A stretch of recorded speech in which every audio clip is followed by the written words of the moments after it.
साल में 4 बार नवरात्रि का पर्व मनाया जाता है, जिसमें से 2 गुप्त नवरात्र होते हैं और 2 प्रकट नवरात्र होते हैं। जिनमें से प्रकट नवरात्र यानी चैत्र और आश्विन मास की नवरात्रि विशेष महत्व रखते हैं। इस साल 9 अप्रैल से चैत्र नवरात्र की शुरुआत हो रही है। चैत्र नवरात्र हो या शारदीय नवरात्र, हर बार देवी माँ अलग अलग वाहनों से आती हैं। कहते हैं नवरात्रि के पावन पर्व पर माता रानी जिस भी वाहन पर धरती पर आती है, उसका खास कारण होता है।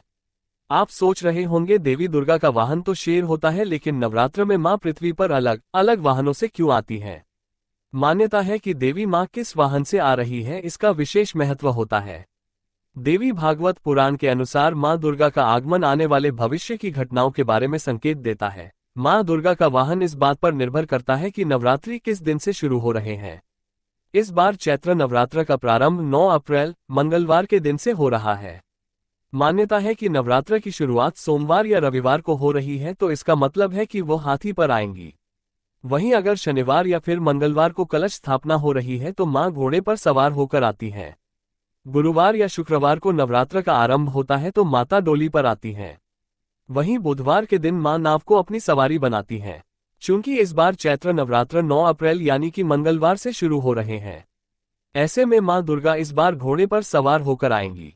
हालांकि माँ दुर्गा का घोड़े पर आना शुभ नहीं माना जाता है।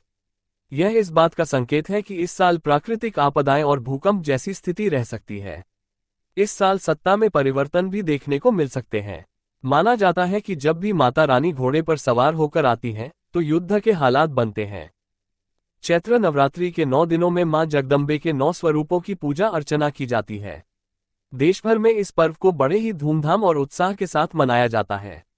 नवरात्रि के पहले दिन मां शैलपुत्री की पूजा की जाती है और इसके साथ ही घट स्थापना भी की जाती है। चैत्र नवरात्रि इसलिए भी खास है क्योंकि हिंदू पंचांग के अनुसार चैत्र शुक्ल प्रतिपदा से हिंदू नववर्ष की शुरुआत होती है।